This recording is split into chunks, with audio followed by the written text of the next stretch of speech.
Amém, amém, pode sentar.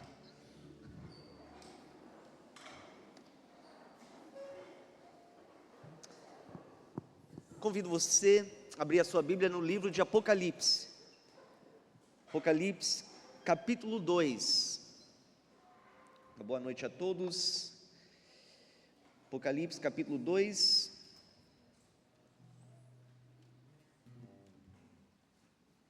Nós vamos ler os primeiros 7 versículos. Apocalipse 2, 1 a 7. A palavra do Senhor diz: ao anjo da igreja em Éfeso, escreva essas coisas, as palavras daquele que tem as 7 estrelas em sua mão direita e anda entre os 7 candelabros de ouro. Conheço as suas obras, o seu trabalho árduo e a sua perseverança. Sei que você não pode tolerar homens maus, que pôs à prova os que dizem ser apóstolos, mas não são, e descobriu que eles eram impostores. Você tem perseverado e suportado os sofrimentos por causa do meu nome e não tem desfalecido. Contra você, porém, tenho isso: você abandonou o seu primeiro amor. Lembre-se de onde caiu, arrependa-se e pratique as obras que praticava no princípio. Se não se arrepender, virei a você e tirarei o seu candelabro do lugar dele. Mas há uma coisa a seu favor: você odeia as práticas dos nicolaítas, como eu também as odeio. Aquele que tem ouvidos, ouça o que o Espírito diz às igrejas. Ao vencedor darei o direito de comer da árvore da vida que está no paraíso de Deus. Vamos orar mais uma vez. Senhor Deus, nosso Pai, neste momento nós dependemos totalmente em Ti, do Teu Santo Espírito para agir em nossas mentes, em nossos corações, Pai. Que o Senhor possa tirar qualquer distração das nossas mentes, dos nossos corações. Nos ajuda a concentrar na Tua Palavra. Pai, convence cada um de nós daquilo que talvez não estiver alinhado no nosso coração com a Tua Palavra, Pai. Move entre nós, Espírito Santo, e fale conosco através da Tua Palavra. Te agradeço mais uma vez, em nome de Jesus, amém. Amém. A semana passada, depois do culto, eu estava conversando com o irmão da igreja, e eu estava compartilhando com ele umas coisas maravilhosas que Deus tem feito recentemente na nossa igreja. Eu estava compartilhando sobre como que Deus tem agido na vida de diversas pessoas aqui, e como essas pessoas têm respondido positivamente. Enquanto eu estava falando isso, ele começou a ficar com um sorriso bem grande no rosto. Aí ele olhou para mim e falou: cara, a gente está numa fase muito boa aqui na igreja. E eu concordei, 100%. Sempre tem sido bom, mas a gente está passando por uma fase muito gostoso, muito bom aqui na nossa igreja. Talvez seja só eu e esse irmão, mas eu sei que toda vez que eu estou aqui, eu sinto muito edificado pela igreja de Cristo. Eu saio com um coração muito alegre de estar aqui, de estar louvando com vocês, de meditar na palavra junto, a comunhão que nós temos aqui. Realmente tudo isso é muito bom. Tem sido maravilhoso participar de tudo isso, de fazer parte do mover de Deus aqui nessa igreja. E eu te digo que, como um dos pastores, o meu coração fica cheio de ver tantas pessoas aqui engajados na obra que o Senhor está fazendo aqui. É tão bom ver quantas pessoas estão realmente, ativamente servindo o Senhor, dando do seu tempo, da sua energia, dos seus recursos para ajudar essa igreja a seguir em frente, para cumprir o propósito que Deus tem dado para a gente. Tantas pessoas utilizando os seus dons e talentos para a glória de Cristo. E além disso, tem sido muito bom ver a igreja cheia cada semana. Isso mostra uma fidelidade que vocês têm com os cultos. E aí a gente vê pessoas novas entrando pelas portas para nos conhecer, que nos visita. Como eu falei, tudo isso é muito bom. É maravilhoso ver pessoas que têm um interesse mesmo pela palavra de Deus, que buscam conhecimento domingo após domingo, vindo domingo de manhã também para conhecer mais a palavra. Tudo isso é muito bom. Mas hoje à noite eu quero fazer uma pergunta para você. Por que você faz tudo isso? Por que você faz tudo isso que acabamos de fazer? Por que você dá do seu tempo, a sua energia, os seus recursos? Por que você sai de sua casa cada domingo para encontrar aqui conosco, para fazer tudo o que acabamos de fazer? Qual é o motivo de você estar aqui? Qual é a razão por você estar aqui semana após semana? Essa é a pergunta que eu quero desafiar você hoje à noite a considerar, a ponderar sinceramente, honestamente, enquanto a gente vai meditando na palavra de Deus. Por que eu estou aqui hoje? Qual é o motivo real de eu estar aqui fazendo tudo isso? Vamos voltar para o nosso texto principal. Apocalipse 2, antes de ler versículo 1, eu quero te dar um pouco de contexto, um pano de fundo para você entender um pouco melhor, ou te lembrar disso, né, para a gente entender melhor o que nós estamos lendo. A maioria já sabe que o livro de Apocalipse foi escrito pelo apóstolo João lá para o final da vida dele. É uma revelação diretamente de Jesus sobre aquilo que iria acontecer no fim dos tempos. E uma parte dessa revelação foi uma instrução de Cristo para escrever cartas para 7 igrejas que existia no Império Romano naquela época. Jesus tinha uma mensagem específica por cada igreja daquela época. E a primeira carta que nós vemos aqui é a carta para a igreja de Éfeso. Éfeso era uma cidade extremamente importante na Ásia Menor. É uma cidade que tinha muito influência naquela região, e foi a cidade em que o apóstolo Paulo fundou essa igreja. A esse ponto, essa igreja já tinha existido por 30 anos. Então, uma igreja que tinha um pouco mais de dobro da idade da nossa igreja aqui. E depois de 30 anos, Jesus tem uma mensagem importante para os membros dessa igreja. Então, no versículo 1, Jesus dá essa instrução: ao anjo da igreja em Éfeso escreva. Vamos dar uma pausa aqui, vai ter alguns termos que a gente vai precisar entender. A palavra anjo aqui pode ser traduzido como mensageiro.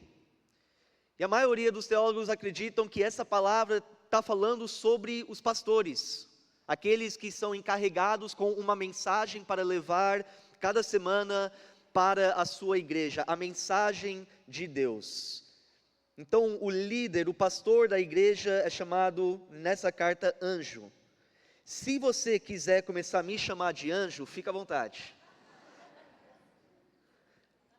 Ao anjo da igreja em Éfeso escreva: essas são as palavras daquele que tem as 7 estrelas em sua mão direita e anda entre os 7 candelabros de ouro. O que isso significa? O que está escrito aqui? Volta um capítulo comigo. Capítulo 1, versículo 20. O próprio Jesus descreve o simbolismo das estrelas, candelabro, para João. No versículo 20, Jesus fala: este é o mistério, João escreve, este é o mistério das 7 estrelas que você viu, Jesus falando, este é o mistério das 7 estrelas que você viu em minha mão direita e dos 7 candelabros. As 7 estrelas são os anjos, pastores, das 7 igrejas, e os 7 candelabros são as 7 igrejas. Então, em outras palavras, aqui nós temos no versículo 1 de capítulo 2, nós temos as palavras de Jesus, o cabeça da igreja, aquele que segura e sustenta os pastores. É aquele que anda entre as suas igrejas. Ele governa, ele guia, ele direciona cada uma dessas igrejas. Não somente as 7 igrejas daquela época, mas ele continua a ser o cabeça, o sustentador, aquele que governa, que direciona cada igreja verdadeira hoje que pertence a ele, incluindo essa igreja aqui. Cristo está presente neste momento entre nós em espírito. Você reconhece isso? Que cada vez que nós entramos neste lugar para reunir, para juntos louvar o Senhor e adorá-lo e ouvir da palavra, Cristo está entre nós. O Criador do universo, aquele que sustenta todas as coisas, é entre nós, Ele anda entre as suas igrejas. E por isso que no versículo 2 ele pode falar: conheço as suas obras. Conheço as suas obras. Jesus é intimamente envolvido com a sua igreja. Ele observa, ele sonda a sua igreja. Jesus enxerga cada coração de cada membro, de cada pessoa que está aqui neste momento. Ele enxerga as intenções da sua mente. Ele enxerga cada decisão, cada interesse, cada pensamento. Ele vê as suas obras. Ele não pode ser manipulado, nem enganado por uma adoração falsa, pois nada é escondido dos seus olhos. Ele fala: eu conheço as suas obras. Continuando, o seu trabalho árduo e a sua perseverança. Sei que você não pode tolerar homens maus, que pôs à prova os que dizem ser apóstolos, mas não são, e descobriu que eles eram impostores. Você tem perseverado e suportado os sofrimentos por causa do meu nome, e não tem desfalecido. Vamos meditar um pouco no perfil dessa igreja aqui? Olha o perfil dessa igreja. Essa era uma igreja que realmente entendeu o chamado para agir. Eu estava conversando com os homens na EBD nas últimas 4 semanas sobre a importância e o chamado que nós temos de sermos proativos na nossa fé. Essa igreja entendeu isso. Era uma igreja que entendeu o chamado para trabalhar na obra do Senhor, e mesmo quando não era fácil, eles eram esforçados, eles eram proativos. É uma igreja que perseverou em fazer o que Cristo tinha ordenado eles a fazerem naquela cidade de Éfeso. Essa era uma igreja que tinha conhecimento da palavra de Deus. Tanto conhecimento que quando falsos profetas tinham entrado e infiltrado a igreja, e estavam ensinando os heresias, a igreja falou: opa, nós conhecemos a palavra, e aquilo que você está ensinando não tem nada a ver com a palavra de Cristo. E rejeitaram esses homens. Era uma igreja que conhecia as escrituras sagradas. Eles tiveram um zelo para preservar as doutrinas de Cristo. Eles jamais abriram mão da sã doutrina. Essa era uma igreja que tinha sofrido perseguição por causa da fé em Cristo. Eles sofreram pela sua fé e não desistiram, não desfaleceram. E além de tudo isso, olha no versículo 6 comigo. Versículo 6, Jesus fala: mas há uma coisa a seu favor. Você odeia as práticas dos nicolaítas, como eu também as odeio. Os nicolaítas naquela época era uma seita que tentava misturar uns elementos do cristianismo com aspectos do paganismo. Eles eram conhecidos por suas práticas imorais e lascivas.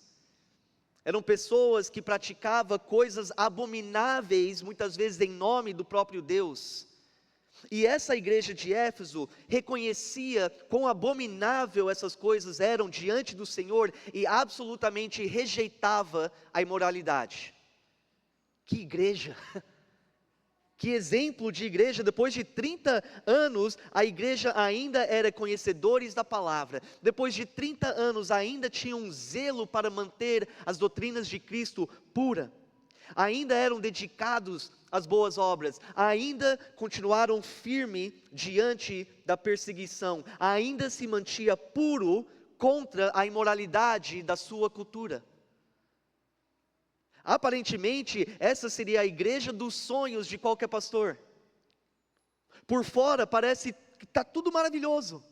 Olha tudo o que estão fazendo, olha o esforço, olha a proatividade, olha esse zelo pela palavra. Aparentemente, eles estavam fazendo tudo o que uma igreja deve fazer. Porém, e aqui é um grande porém, versículo 4, olha só. Contra você, porém, tenho isso: você abandonou o seu primeiro amor.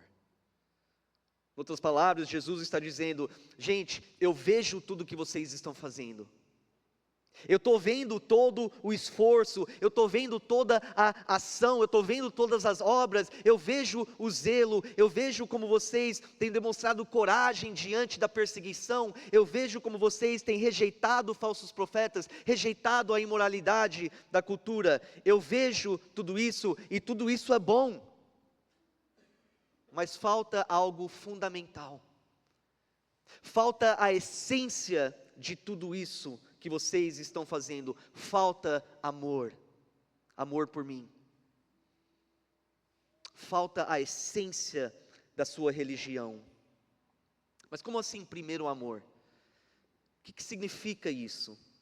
Se você é uma pessoa que um dia reconheceu a sua necessidade de se arrepender dos seus pecados e receber Jesus como seu Senhor e Salvador, eu convido você a tentar voltar um pouco na sua mente e tente lembrar o início da sua jornada espiritual. Tenta lembrar, e talvez você se identifica com essa descrição. O primeiro amor começa quando, pelo agir do Espírito Santo, a pessoa ouve o Evangelho de Cristo. E ao ouvir o Evangelho de Cristo pela primeira vez, ela realmente entende que Deus realmente e profundamente a ama. E mesmo que ela tenha vivido uma vida distante de Deus, mesmo que ela tenha escolhido a viver somente de acordo com seus próprios interesses, a sua própria vontade, os seus próprios desejos carnais, completamente ignorando a Deus, mesmo que tenha quebrado a lei de Deus inúmeras vezes, mesmo assim, Deus ainda quer perdoar, Ele ainda quer purificar, Ele ainda quer adotar a pessoa como um filho amado, Ele ainda quer dar vida eterna por meio do sacrifício do seu próprio filho na cruz do Calvário. E aí, uma vez que a pessoa entende, ela chega ao momento, o grande momento, de clamar ao Senhor por perdão e por misericórdia, e pedir para o Senhor purificar, e entrar, e salvar, e transformar. E aí de repente ela reconhece que toda aquela culpa, toda aquela vergonha, toda aquela condenação é removido da conta dela. E aí ela percebe que ela não está mais naquele caminho que leva ao inferno, mas que Cristo tirou ela desse caminho e a colocou agora no caminho que leva à vida eterna. E assim de repente o coração é inundada com gratidão. E ela sente uma liberdade agora, uma liberdade da escravidão dos seus pecados, ela sente uma paz, esse milagre de Deus que Ele realizou na vida dessa pessoa, então gera um amor, uma afeição, um carinho, um respeito, uma admiração por Cristo, o Salvador. E é este amor que leva a pessoa a querer estar próximo. Depois de tudo que Cristo fez por mim, eu quero estar junto, eu quero estar próximo, eu quero conhecer Ele ainda mais, eu quero ainda mais da presença dEle na minha vida, eu quero aprender mais dEle por meio da palavra, eu quero falar com Ele constantemente em oração, eu tenho uma fome e uma sede agora pela justiça dEle, eu tenho um desejo de servir alegremente. O primeiro amor. O amor que começa com a salvação e leva a pessoa a cultivar uma comunhão real e íntimo e constante com Cristo. E este é o amor por Cristo que a igreja em Éfeso tinha abandonado. A igreja abriu mão da essência daquilo que estavam fazendo. O amor que eles tiveram por Cristo ao longo desses 30 anos, pouco a pouco, foi esfriando. Ao longo do tempo, este amor que tiveram uma vez por Cristo foi dissipando pouco a pouco. E agora outros motivos começaram a invadir os corações deles e substituir o motivo principal pelo qual eles estavam ali fazendo tudo aquilo. Eles perderam aquele fervor, aquela afeição. Mas como assim? Como assim? Olha para tudo que eles estavam fazendo. Como assim que eles então perderam o primeiro amor? Irmãos, isso nos ensina hoje que é possível você, como cristão, abandonar o seu primeiro amor, mas continuar na igreja. É possível você ser um conhecedor da palavra. É possível você defender a sua fé contra falsas doutrinas. É possível você fazer um monte de boas obras, servir em diversos ministérios, até falar sobre Jesus para outras pessoas, e ao mesmo tempo não ter um amor vivo e ativo e sincero por Cristo.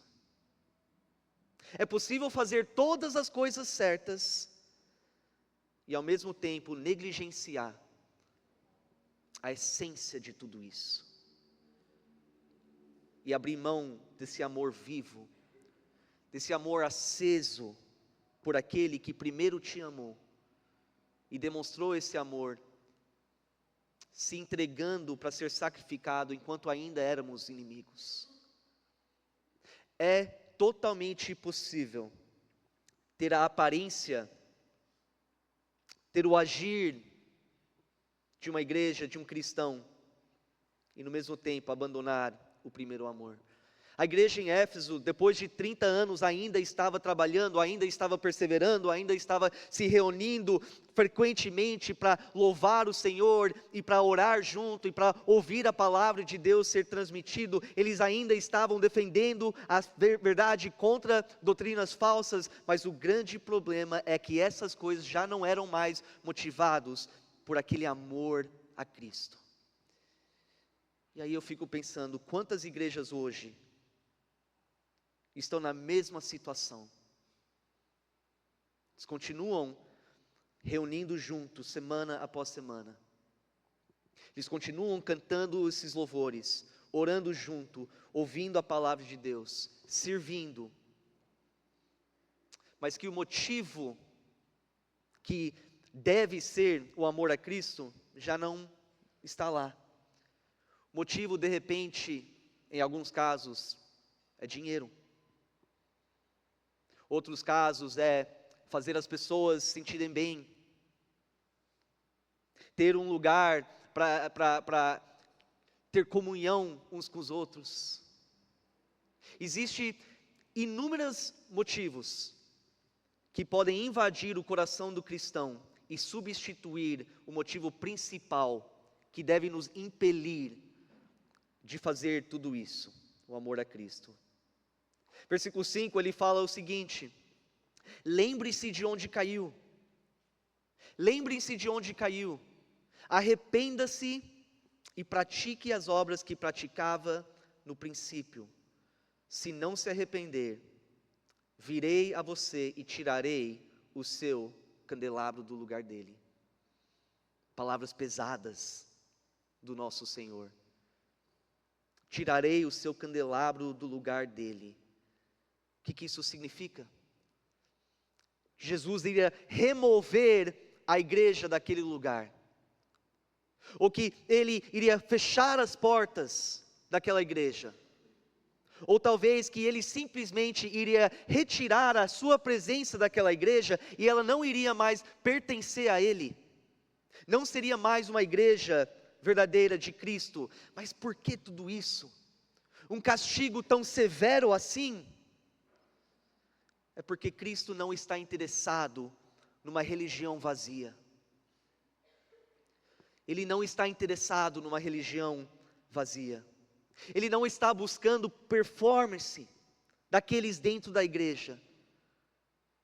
Uma igreja cheia de pessoas que estão agindo, que estão fazendo, que estão trabalhando, que estão fazendo um monte de coisas, eventos, conferências, seminários, EBDs, EBFs, pequenos grupos, tudo isso por fora pode parecer algo grande, algo saudável, um sucesso de igreja. Mas essa igreja eventualmente cairá.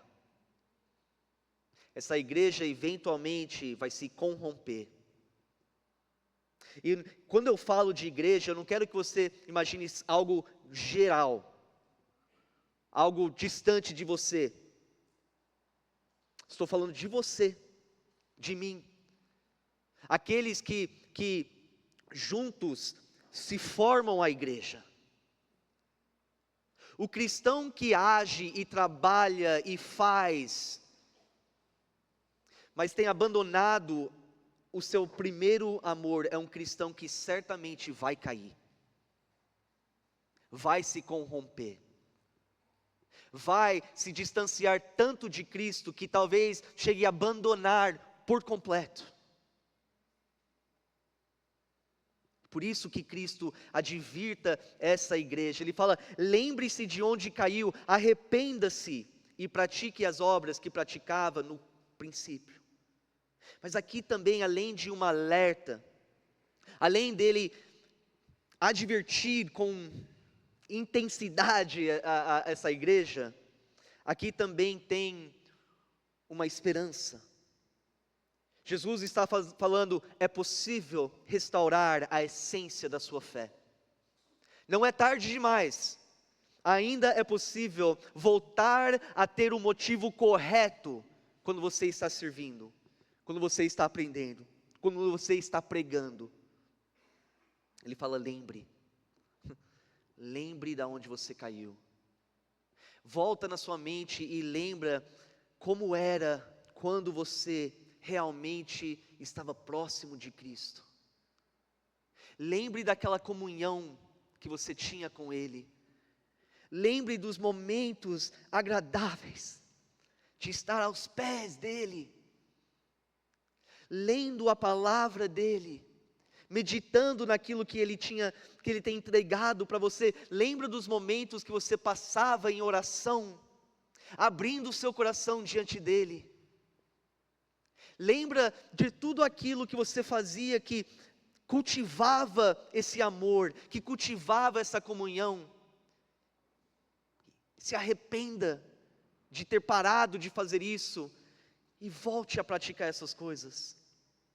Volte a fazer tudo que você fazia antigamente, que te aproximava de Cristo, que conectava você com Ele. Lembre-se de onde caiu, se arrepende, pede perdão, pede para Ele acender o seu coração novamente, para que você possa voltar a ser quem você era diante dEle, voltar a ter aquele desejo de estar com Ele, em amor. E talvez alguns aqui, voltando na sua mente, lembre de quão bom era ter essa comunhão agradável e íntimo com Cristo. E talvez hoje você sente falta daquilo. Talvez hoje você percebe que você tem distanciado dEle. E pela essa distância, o seu amor tem esfriado pouco a pouco. Versículo 7, ele fala: aquele que tem ouvidos, ouça o que o Espírito diz às igrejas. Ao vencedor darei o direito de comer da árvore da vida que está no paraíso de Deus. Aquele que tem ouvidos, ouça o que o Espírito diz à Igreja Batista Novo Tempo. Será que você tem mantido o seu primeiro amor?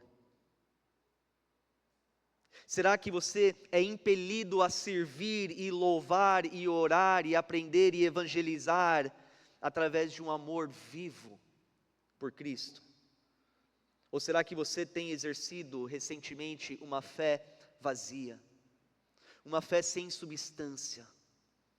Mas pastor, eu amo Jesus, eu sou cristão, eu sou filho de Deus, eu amo Ele. Glória a Deus por isso, espero que seja verdadeiro. Mas lembra que o amor não é apenas demonstrado com as suas palavras. O amor verdadeiro é demonstrado pelo seu comportamento, pelas suas ações, pelas suas atitudes. Então, quais são algumas evidências de que o amor por Cristo tem se esfriado? Quais são alguns sinais de que você tem abandonado ou está no processo de abandonar o seu primeiro amor? Eu montei uma lista aqui de 10 evidências, não é uma lista exaustiva e não está numa ordem particular. E não talvez necessariamente você se identifica com todos, talvez um, dois, talvez nenhum. Mas enquanto eu falo disso, vai meditando na sua mente e vê se essas evidências e esses sinais estão presentes na sua vida. Quais são evidências de que você está, ou que esse amor por Cristo tem ou está se esfriando? Primeiramente, uma falta de desejo de consumir a palavra de Deus. A ideia de sentar e abrir a Bíblia e gastar um tempo lendo e meditando na palavra de Deus, parece mais um fardo, mais um peso, do que um privilégio, do que uma honra. Segunda evidência é uma falta de desejo de orar. Também a ideia de parar tudo, desligar tudo e se afastar de tudo para poder gastar um tempo abrindo o seu coração, derramando a sua vida em oração diante de Deus, é algo que eu sinto desejo. Tanto é que nem lembro a última vez que eu fiz isso. Ou se a pessoa ora, parece algo mecânico, algo frio. Parece que está conversando com alguém que está muito longe, muito distante, tanto que talvez nem ouve a oração. Terceiro lugar, evidência de que o amor por Cristo está esfriando ou tem esfriado, é que você não pensa sobre as coisas do alto ao longo do seu dia. Você não pensa sobre as coisas do alto ao longo do seu dia. Ou seja, você acorda e já começa a correria, já começa a fazer a realizar as suas responsabilidades e afazeres, e é trabalho, e é família, e é comer, e é beber, e voltar a deitar e dormir, e você passa o dia inteiro, não pensou duas vezes sobre Jesus. Quarto, uma perca de sensibilidade espiritual. Ou a gente pode falar um coração endurecido. O que é isso? Isso significa que as coisas espirituais, que uma vez movia o seu coração, já não têm o mesmo efeito. As coisas espirituais que antigamente tocavam o seu coração, já não têm o mesmo efeito. Significa que você não sente aquela mesma culpa quando cai no pecado que você sentia antes. Você não sente mais aquela culpa, aquela vergonha por ter pecado contra Cristo. Ou que você é indiferente em relação à salvação das outras pessoas. Quinto, os pecados do passado têm pouco a pouco voltado para te dominar. tem pouco a pouco voltado a tomar morada dentro do seu coração. Pecados que uma vez você tinha matado e jogado para longe de você, hoje estão aparente e presente na sua vida. Sexto, a igreja se torna mais uma rotina e uma obrigação do que um privilégio especial, onde você vai ter um encontro com Cristo junto com a sua família da fé. A ideia de ir para a igreja que Cristo ama, a igreja pelo qual Ele morreu, já perdeu aquele brilho. E muitas vezes você escolhe a não vir, fazer outras coisas do que estar na presença de Cristo com a sua igreja. Sétimo, a alegria que você tinha uma vez de servir, dentro da igreja ou fora da igreja, já não tem mais. De novo, você pode estar aqui, todo domingo, está numa escala, está aqui, está agindo, está servindo, mas não tem mais aquela alegria, aquela felicidade de poder servir Cristo, através de servir a igreja. Oitavo, você só vem para a igreja quando é escalado para servir no ministério. Aqui na nossa igreja temos vários ministérios e, graças a Deus, muitos voluntários, e muitos desses ministérios têm escalas. Nem sempre a mesma pessoa vai estar servindo toda semana. Quantos, ao reconhecer que não está na escala naquele domingo, acabam optando para ficar em casa, fazer outras coisas? Que mais? Quais outras evidências? Você quer servir na igreja, você quer estar aqui, você quer estar agindo, mas você não está interessado em louvar o Senhor junto com a igreja. Você não tem interesse em sentar aqui e simplesmente ouvir. Aquela pessoa que quer agir, você vê a pessoa não para, está sempre agindo, está sempre servindo, parece uma bênção. E mas ela não está interessado na parte de louvar, de aprender. Isso mostra que o motivo de servir já não é mais o motivo que deve ser. E por último, você se torna ou tem se tornado uma pessoa ingrata. Uma pessoa ingrata. Em conclusão, irmãos, lembra da pergunta que eu fiz no começo da mensagem. Eu desafiei você a considerar, a ponderar essa pergunta honestamente. Qual é o motivo pelo qual você está aqui hoje? Qual é o motivo de você estar aqui fazendo tudo isso? Por que você serve aqui na igreja? Por que você pratica boas obras? Por que você busca conhecimento? Será que tudo isso é verdadeiramente motivado por um amor sincero a Cristo? Será que tudo que você faz aqui é simplesmente fruto do relacionamento que você tem já com Ele?